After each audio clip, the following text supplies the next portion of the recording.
السلام علیکم ورحمۃ اللہ وبرکاتہ۔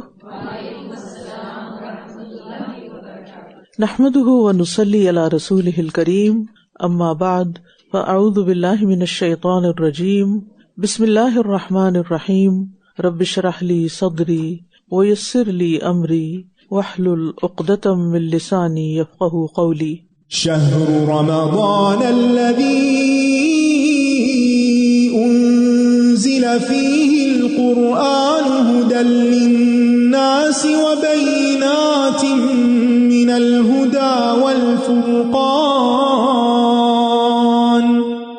فمن شہد منکم الشہر فلیصمه ومن كان مريضا أو على سفر فعدة من أيام أخر يريد الله بكم اليسر ولا يريد بكم العسر ولتكملوا العدة ولتكبروا الله على ما هداكم ولعلكم تشكرون۔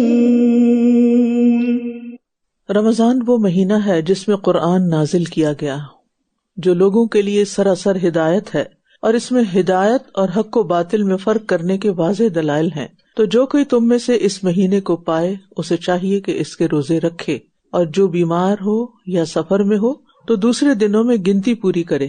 اللہ تمہارے ساتھ آسانی چاہتا ہے اور وہ تمہارے ساتھ تنگی کا ارادہ نہیں رکھتا، اور تاکہ تم گنتی پوری کر لو، اور تاکہ جو اس نے تمہیں ہدایت بخشی ہے تم اس پر اللہ کی بڑائی بیان کرو اور تم اس کا شکر ادا کرو۔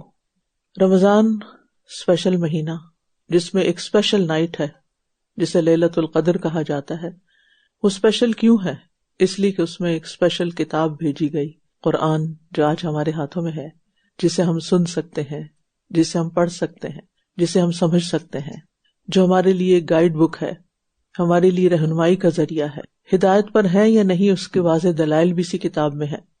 جہاں اس مہینے میں روزے رکھے جاتے ہیں وہاں راتوں کا قیام بھی ہوتا ہے۔ جہاں دن کی عبادت روزہ ہے وہاں رات کی عبادت بھی بہت اہم ہے، اور چونکہ اس میں وہ اہم رات اب آ رہی ہے، آج سے انشاءاللہ آخری عشرہ العشر الاواخر شروع ہو رہا ہے، تو اس عشرے میں جہاں ہمیں عبادت کرنی ہے وہاں طاق راتوں میں خاص طور پر عبادت کرنا ہے، کیونکہ لیلۃ القدر خیر من الف شہر، شب قدر 1000 مہینوں سے زیادہ بہتر ہے۔ یہ رات طلوع فجر تک سراسر سلامتی کی رات ہے۔ اس رات کی فضیلت میں پوری سورت نازل ہوئی ہے۔ اس رات کو تلاش کرتے ہوئے آخری عشرے کی طاق راتیں عبادت میں گزاری جاتی ہیں۔ جتنی عبادت آج تک آپ کرتے رہے ہیں اس سے اب کچھ نہ کچھ حصہ ضرور بڑھا دیجیے۔ اس رات میں جبریل اور فرشتے خیر و برکت اور رحمت کے ساتھ اترتے ہیں، جو تعداد میں نہایت کثیر ہوتے ہیں۔ ابو ہریرہ رضی اللہ عنہ سے روایت ہے کہ رسول اللہ صلی اللہ علیہ وسلم نے فرمایا، بلا شبہ اس رات کو زمین میں فرشتوں کی تعداد کنکریوں سے بھی زیادہ ہوتی ہے۔ اس رات میں ایک اچھا عمل 1000 ماہ کے عمل سے بہتر ہے۔ رسول اللہ صلی اللہ علیہ وسلم نے فرمایا، یہ مہینہ جو تم پر آیا ہے اس میں ایک ایسی رات ہے جو 1000 مہینوں سے بہتر ہے۔ جو شخص اس سے محروم رہا وہ ہر بھلائی سے محروم رہا۔ اس رات کی سعادت سے صرف بد نصیب ہی کو محروم کیا جاتا ہے۔ اللہ اکبر، یعنی جو اس کی سعادت سے، جو اس کی عبادت سے، جو اس میں اللہ کے قریب ہونے سے رہ گیا، بس وہ بد نصیب ہے۔ ہم بد نصیب اس کو سمجھتے ہیں جو دنیاوی اعتبار سے کمزور ہو، لیکن اصل بد نصیب وہ ہے جسے ایسے مواقع ملے اور وہ ان سے پورا فائدہ نہ اٹھائے۔ امام معتمر کہتے ہیں کہ میرے والد جب رمضان آتا تمام گھر والوں کو یہ کہتے ہوئے بیدار کرتے، جاگ جاؤ، شاید کہ آئندہ سال تمہیں یہ مہینہ نہ مل سکے۔ ابن رجب کہتے ہیں، اے وہ شخص جس نے اپنی زندگی کے سال ضائع کر دیے، ان کھوئے ہوئے اور ضائع شدہ سالوں کی تلافی لیلۃ القدر کے سوا کسی چیز سے نہیں ہو سکتی۔ یعنی پچھلی زندگی جو ضائع کر بیٹھے ہو، اللہ کی عبادت کا حق ادا نہیں کیا، وہ کبھی پوری نہیں ہو سکتی سوائے اس کے کہ تم لیلۃ القدر پالو، کیونکہ یقیناً یہ رات تمہاری پوری زندگی کے برابر ہے۔ 80 سال سے زیادہ بنتے ہیں 1000 مہینے۔ تو لیلۃ القدر کی تلاش رمضان کے آخری عشرے کی طاق راتوں میں کرنی چاہیے، اور ویسے تو شب قدر کی راتوں میں قیام کرنا گناہوں کی بخشش کا باعث ہے، لیکن جو بھی ایمان اور احتساب یعنی ثواب کی نیت سے ایسا کرے گا اس کے پچھلے گناہ معاف کر دیے جائیں گے۔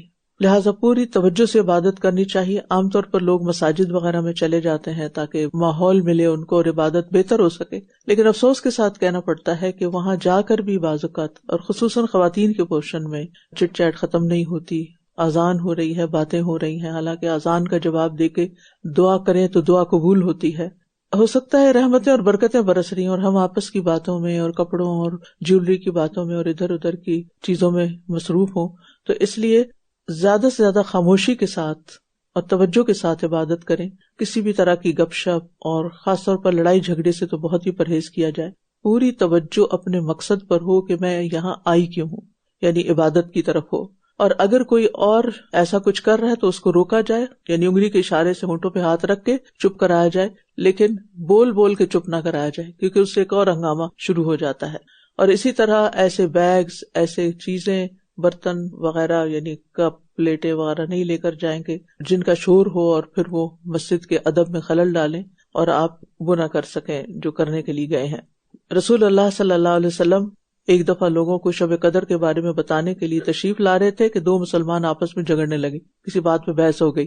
اس پر آپ نے فرمایا میں آیا تھا کہ تمہیں شب قدر بتا دوں، لیکن فلاں اور فلاں نے آپس میں جھگڑا کر لیا، بس اس کے معین وقت کا علم اٹھا لیا گیا. امید ہے تمہارے حق میں یہی بہتر ہوگا. یعنی اب اتنی تکلیف کی بات ہے، ورنہ ہمیں اسپیسیفک نائٹ پتا ہوتی اور ہمیں سے ہر کوئی اس کا اہتمام کر لیتا تو ہم محروم نہ رہتے ایٹ لیسٹ. لیکن یہ ہے کہ لوگوں کے جھگڑے کی وجہ سے یہ نقصان ہوا. لیکن نبی صلی اللہ علیہ وسلم ہر شر میں سے خیر نکال لیتے تھے اور ہمیشہ پازیٹیو رہتے تھے. اور اس میں ہم دیکھتے ہیں کہ پھر اس ایک رات کی تلاش میں انسان 9 یا 10 راتیں جاگ لیتا ہے الحمدللہ. اس رات کی کچھ علامتیں بھی ہیں. شب قدر کی صبح کو سورج کے بلند ہونے تک اس کی شعاع نہیں ہوتی، وہ ایسے ہوتا ہے جیسے تھالی، یعنی گول سا بغیر شعاؤں کے نا.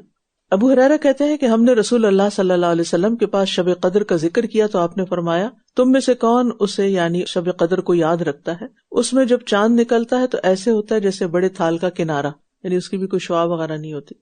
اب سورج کو تھالی سے تشبیہ دی گئی، چاند کو تھال سے تشبیہ دی گئی، یعنی اس کا یعنی صرف چمکدار کنارہ نہیں بلکہ باقی حصہ بھی نظر آ رہا ہوتا ہے.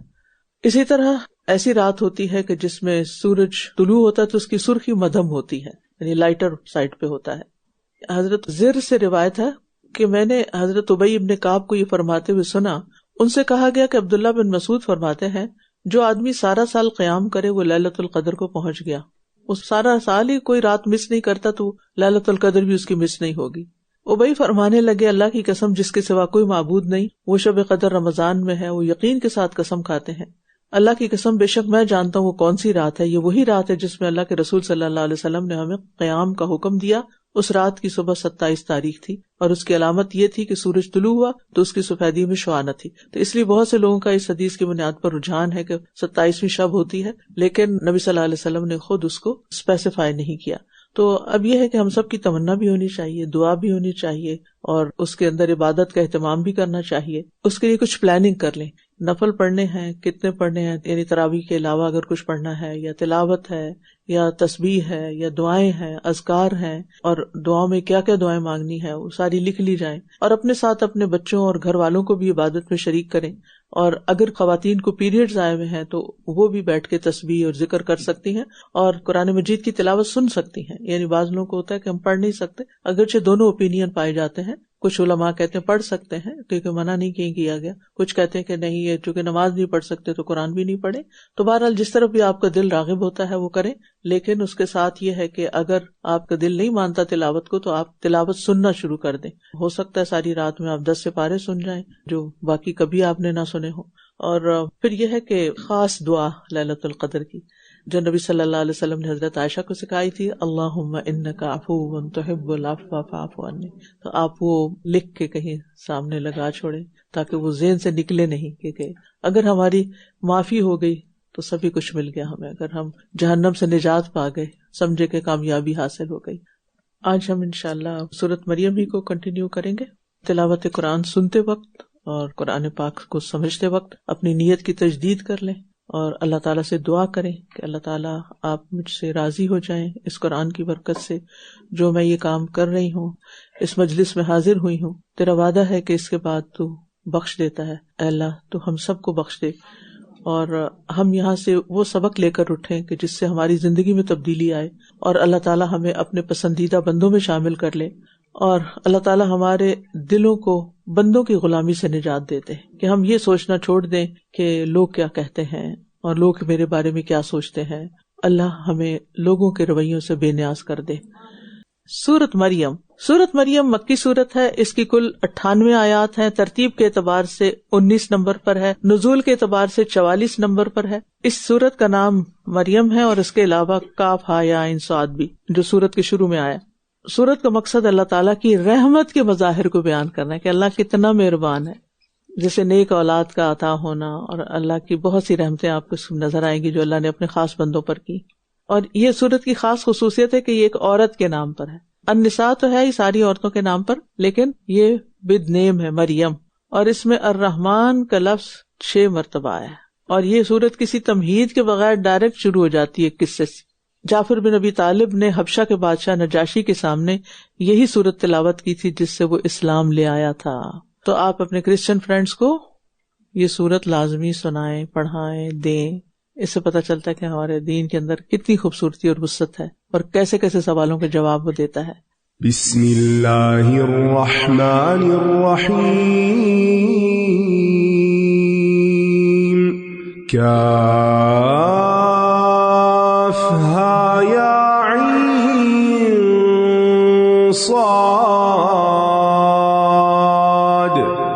ذکر رحمت ربک عبدہ زکریا اذ نادى ربه نداء خفيا قال رب إني وهن العظم مني واشتعل الرأس شيبا ولم أكن بدعائك رب شقيا وإني خفت الموالي من ورائي وكانت امرأتي عاقرا فهب لي من لدنك وليا يرثني ويرث من آل يعقوب واجعله رب رضيا يا زكريا إنا نبشرك بغلام اسمه يحيى لم نجعل له من قبل سميا قال رب أنى يكون لي غلام وكانت امرأتي عاقرا وقد بلغت من الكبر عتيا قال كذلك قال ربك هو علي هين وقد خلقتك من قبل ولم تك شيئا قال رب اجعل لي آية قال آيتك ألا تكلم الناس 3 ليال سويا فخرج على قومه من المحراب فأوحى إليهم أن سبحوا بكرة وعشيا يا يحيى خذ الكتاب بقوة وآتيناه الحكم صبيا وحنانا من لدنا وزكاة وكان تقيا وبرا بوالديه ولم يكن جبارا عصيا وسلام عليه يوم ولد ويوم يموت ويوم يبعث حيا۔ کاف ہا یا عین صاد، یہ ذکر ہے آپ کے رب کی رحمت کا اپنے بندے زکریا پر، یعنی رب کی مہربانی، شفقت، عنایت، رحمت دین و دنیا کی ساری بھلائیاں لاتی ہے۔ اللہ کی رحمت بڑی ہی وسیع ہے۔ کتب ربکم علی نفسہ الرحمہ ربکم ذو رحمت واسعہ ورحمتی وسعت کل شیء وربک الغفور ذو الرحمہ ربنا وسعت کل شیء رحمتا وعلما سبقت رحمتی غضبی۔ اللہ کی رحمت بہت عام ہے، بہت زیادہ ہے. اس لیے کبھی بھی مایوس نہیں ہونا چاہیے، نا امید نہیں ہونا چاہیے، دعائیں کرتے رہنا چاہیے، اس کو پکارتے رہنا چاہیے. جب اس نے اپنے رب کو نہایت آہستہ آواز سے پکارا اور رب نے آہستہ بھی آواز سن لی، اس نے کہا اے میرے رب، بے شک میری ہڈیاں کمزور ہو گئی ہیں. اپنی عاجزی کا اظہار کر رہے ہیں، دعا کا ڈھنگ سکھایا جا رہا ہے. کچھ لوگ ہوتے ہیں ایسے دعا کرتے ہیں جیسے کوئی آرڈر کر رہے ہیں، یہ طریقہ ٹھیک نہیں. ہمبل ہو کے دعا کریں، آواز میں بھی عاجزی لائیں، انداز میں بھی عاجزی لائیں. اور میرا سر بڑھاپے سے بھڑک اٹھا ہے، اپنی مسکینی، اپنی حالت، اپنی تکلیف، اس کا ذکر الفاظ میں بھی کریں. اور اے میرے رب، میں تجھ سے دعا مانگ کر کبھی نامراد نہیں ہوا. اپنے یقین اور اپنے ایمان اور امید، اس کا بھی ذکر کریں. اور یہ بھی اللہ کی توفیق سے ہوتا ہے. جب اللہ رحمت کا ارادہ کر لیتا ہے نا تو بندے کو الفاظ بھی سجھا دیتا ہے، انداز بھی سکھا دیتا ہے کہ مانگو کیسے. لیکن ہمیں ہر حال میں مانگتے ہی رہنا چاہیے، آہستہ آہستہ، چپکے چپکے، اونچی آواز میں بھی، دل ہی دل میں بھی، اپنا ہر دکھ، اپنا ہر غم، اپنی ہر ضرورت اللہ کے سامنے رکھیں. آپ دنیاوی اعتبار سے کتنے بھی مضبوط ہو، کتنا بھی بڑا آپ کا مقام ہو، لیکن آپ اللہ کے سامنے اپنے آپ کو بہت کمزور سمجھیں. انسان کی ساری قوت، عزت اللہ کے آگے جھکنے میں ہے، اور دعا ہی انسان کے لیے سعادت مندی کے دروازے کھول دیتی ہے. اور آہستہ آواز میں دعا کرنے کا مطلب یہ کہ آپ وسپر کس کے ساتھ کرتے ہیں، چپ کے باتیں کس سے کرتے ہیں، جس سے آپ بہت کلوز ہوتے ہیں، ٹھیک ہے نا. اور پھر آپ کو چپ کے باتیں کرنے کے لیے قریب ہونا پڑتا ہے نا انسانوں کے. تو آپ ایسے جب چپ کے اللہ سے باتیں کرتے ہیں تو آپ قرب محسوس کریں گے، کیونکہ وہ ایک کیفیت ایسی ہوتی ہے. اور پھر یہ ہے کہ اللہ کی رحمت سے کبھی مایوس نہ ہو، مانگتے رہیں. اور بے شک مجھے اپنے پیچھے وارثوں کا ڈر ہے، اور میری بیوی بانجھ ہے، بس تو مجھے اپنے پاس سے ایک وارث عطا کر دے. میرے پاس وسائل ذرائع نہیں ہے، آپ اپنے پاس سے دے دیں. میں اس قابل نہیں، پھر بھی آپ دے دیں. کیسا یقین تھا. اور کس لیے مانگ رہے ہیں یہ بھی ذرا دیکھیں. ہماری دعائیں کس لیے ہوتی ہیں؟ صرف اپنی ذاتی ضرورت کے لیے، وہ دین کی ترقی کے لیے مانگ رہے ہیں. جو میرا وارث ہو اور آل یعقوب کا بھی، اور اے میرے رب تو اسے پسندیدہ بنا لے. صرف بیٹا نہیں مانگا، پسندیدہ بیٹا مانگا جو اللہ کا پسندیدہ ہو. یعنی انبیاء کی سب سے بڑی خواہش کیا ہوتی ہے کہ اللہ ایسی اولاد دے جس کے قول و فعل سے تو راضی ہو. اور جب اللہ راضی ہوتا ہے نا تو پھر دعاؤں کی توفیق بھی ہو جاتی ہے. اور پھر یہ نیک لوگوں کا طریقہ بھی ہے کہ دنیا سے جانے سے پہلے وہ اپنے پیچھے والوں کی بھی فکر کرتے ہیں. کس لحاظ سے؟ ان کے دین کے لحاظ سے. ہم سب بحیثیت والدین اپنے بعد کس کی فکر لے کے جا رہے ہیں؟ اولاد کی. ہماری اولاد کا کیا ہوگا؟ ابھی ان کا گھر کوئی نہیں، ان کی جاب نہیں ہے، ان کے بچے چھوٹے ہیں، کیا بنے گا؟ ایک خاتون ابھی اپنے بیٹے کی شادی کرنے والی تھی کہ انہوں نے اتنا کچھ آگے کی پریشانیاں سوچ لی اور غم میں ڈوب گئی. جو چیز ابھی ہوئی نہیں اس کے بارے میں آپ کیوں فکر مند ہیں؟ اور یہ شیطان کا حملہ ہوتا ہے، ہمیں وہ باتیں سجھاتا ہے جن کا حقیقت سے کوئی تعلق بھی نہیں ہوتا. بعض اوقات آپ سوچیں، آپ اپنے بعد کس کو جانشین چھوڑ کر جا رہی؟ چلے دنیا سے تو ابھی اللہ آپ کو لمبی زندگی دے، جب آپ کا یہ کورس ختم ہوگا تو آپ اپنی سیٹ پہ کس کو بٹھا کے جائیں گی؟ اتنا ہی کر لیں، یعنی اپنا کوئی جانشین چھوڑ کے جائیں جو آپ کی وجہ سے آئے، آپ اس کو لے کر آئیں اور وہ آپ کے لیے صدقہ جاریہ بن جائے. کم از کم ایک، زیادہ بھی ہو سکتے، اور اس کے لیے آپ ابھی سے ایفرٹ بھی کریں گے اور دعا بھی کریں گے. تعلیم القرآن وارث بنائیں. اور بعض اوقات اپنی اولاد اس رستے پہ نہیں آتی، یہ اولاد ہے ہی نہیں، تو پھر اتنی اللہ کی مخلوق ہے نا، کسی اور کو لے آئیں. یعنی ہماری تمنا کیا ہونی چاہیے؟ ہمارے مرنے کے بعد ہمارے نیک اعمال کا راستہ بند نہ ہو، یہ چیپٹر کلوز نہ ہو، یہ جاری رہے. لہٰذا زندگی میں مال ایسی جگہ لگائیں جو کل کام آئے. زندگی میں اولاد یا اولاد کی جگہ کوئی اور لوگ ایسے کام میں لگائیں جو کل آپ کے لیے صدقہ جاریہ بنے. اے زکریا، ہم تجھے ایک لڑکے کی خوشخبری دیتے. اللہ نے سن لی، سبحان اللہ، انیوژل، جس کا نام یحییٰ ہوگا. نام بھی رکھ دیا. ہم نے اس سے پہلے اس کا کوئی ہم نام نہیں بنایا، دنیا میں پہلا نام ہے یہ. اللہ جب دیتا ہے نا تو ہمارے مانگنے سے بھی زیادہ اچھا دیتا ہے، وہ خاص انعام ہوتا ہے اس کا.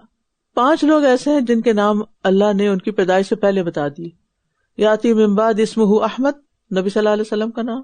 نبشرک بغلام اسمہ یحییٰ، یبشرک بکلمۃ منہ اسمہ المسیح عیسی ابن مریم ومن ورائہ اسحاق و یعقوب. یہ ابھی پیدا نہیں ہوئے تھے تو ان کے نام اللہ نے رکھ دیے، پہلے سے بتا دیے کہ یہ لوگ آئیں گے دنیا میں. اللہ جو چاہے کرے. اور ہم لوگوں کا تو حال یہ ہے، بچہ پیدا بھی ہو جاتا ہے، بعض اوقات بڑا بھی ہو جاتا ہے اور نام نہیں سلیکٹ ہوتا، دادا کچھ چاہتے ہیں، دادی کچھ اور چاہتی ہیں، اور وہ بچہ بےچارا جھگڑے کا نمونہ بنا رہتا ہے، گڈا بلا ہی رہتا ہے پھر۔ تو اس بشارت میں 3 خوشخبریاں تھیں، دعا کی قبولیت جو ایک کرامت تھی، بیٹے کا عطا کیا جانا جو ایک قوت تھی، اور نام جو ایک منفرد شرف تھا، آنر۔ اس نے کہا میرے رب، میرے ہاں لڑکا کیسے ہوگا جبکہ میری بیوی بانجھ ہے اور میں بڑھاپے کے انتہائی درجے کو پہنچ چکا ہوں۔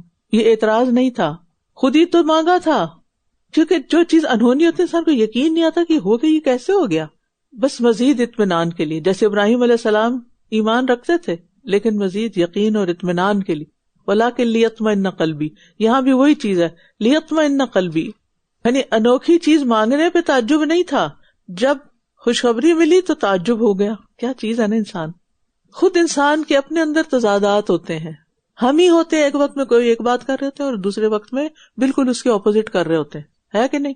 دل بھی تبدیل ہوتے رہتے، سوچیں بھی بدلتی رہتی ہیں، انسان ایوالو ہوتا رہتا ہے، اپنی کئی بات کو غلط کہہ دیتا ہے، اور اس میں کوئی حرج کی بات نہیں، اور اس پہ دوسروں کو تانے بھی نہیں دینے چاہیے، کل تو تم یہ کہہ رہی تھی، اور کسی بات کو حتمی بھی نہیں سمجھنا چاہیے۔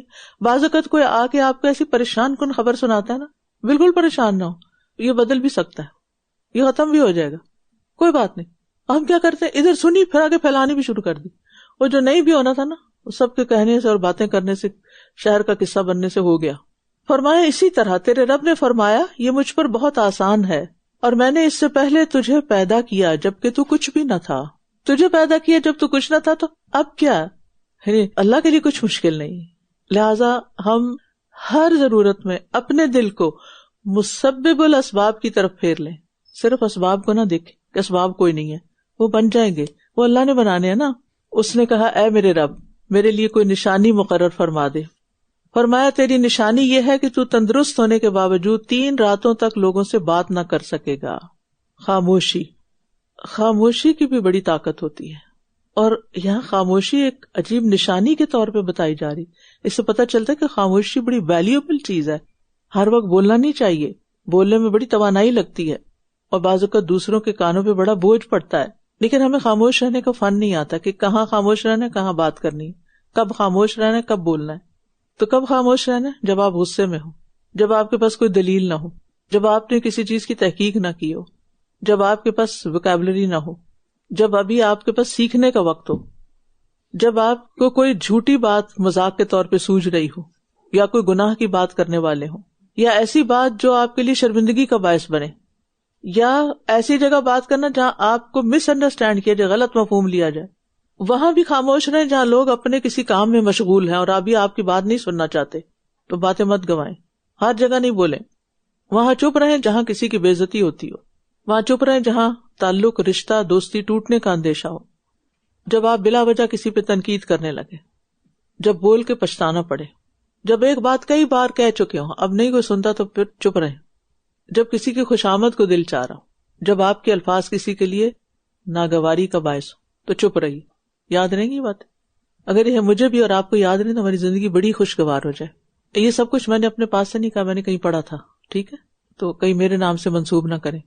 بس وہ عبادت گاہ سے نکل کر اپنی قوم کے پاس آیا، پھر ان کی طرف اشارہ کیا کہ صبح و شام اللہ کی تسبیح کرو، لوگوں کو تسبیح کا حکم دیا۔ نبی صلی اللہ علیہ وسلم نے جب مکہ فتح کر لیا تھا تو کیا حکم ہوتا؟ فسبح بحمد ربک۔ جب کوئی زندگی میں اہم کام ہو جائے نا، کوئی بڑی بات ہو جائے جو ان یوزول ہو، تو کثرت سے اللہ کی تسبیح کریں۔ تسبیح شکر ادا کرنے کا ایک طریقہ جو یہاں سے پتہ چل رہا ہے۔ شکر گزاری کے کئی طریقے ہوتے ہیں، ذکر سے بھی ہوتا ہے، روزے سے بھی ہوتا ہے، نماز سے، صدقہ سے، سجدہ شکر، اور پھر یہ کہ فخرج علی قوم من المحراب، اس سے پتہ چلتا ہے کہ عبادت کے لیے کوئی خاص جگہ مقرر کر لینا اور اس میں وقت گزارنا، یہ بھی بڑے فائدے کا ہوتا ہے، خاص طور پر اعتکاف میں۔ اعتکاف خلوت کی عبادت ہے، آخری عشرے میں سوشلائزنگ کم کر دیجئے۔ اے یحییٰ، کتاب کو مضبوطی سے پکڑ لو، اور ہم نے اسے بچپن ہی سے حکمت عطا کی تھی۔ وہ ابھی پیدا نہیں ہوئے، اس کی بات ہو رہی تھی، اب وہ جوان ہو گئے تو ان کے بچپن کی بات ہو رہی ہے، بیچ کا سارا گیپ ہے، کیونکہ قرآن صرف وہ بات بتاتا ہے جو امپورٹنٹ ہو، اور جب اللہ خاص لوگ پیدا کرتا ہے نا تو ان سے پھر خاص کام بھی لیتا ہے۔ تو بہرحال یہاں پر یہ جو ہے نا، یا یحییٰ خذ الکتاب بقوہ، یہ صرف ان کے لیے حکم ہے یا ہمارے لیے بھی؟